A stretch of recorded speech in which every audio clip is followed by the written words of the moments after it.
Hello, good morning, good afternoon, good evening to everyone. Ngayong araw na ito mga kaibigan ay binabati ko yung isang pagpalang araw. Ngayong araw na ito mga kaibigan ay nandito ako sa may tabing ilog. Ito yung tinatawag nilang Colorado River. Ayan, dito sa side ko. Makikita natin yan, no?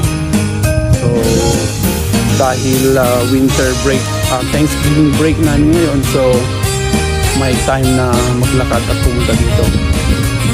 Kung patagal ba ng stress. Kasi maraming stress na dito sa US, kaya kailangan natin tanggalin yung mga stress na yan para maging healthy. Ayan, oh.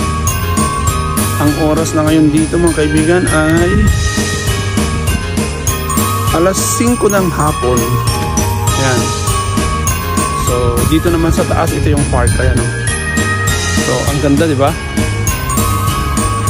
So lakad-lakad lang dito sa may tabing ilog. Ayan, lakad lang tayo dito sa tabing ilog, no? Ayan, dito na ako sa may tabi ng ilog. Ayan, tabing ilog. Ayan, have a great day.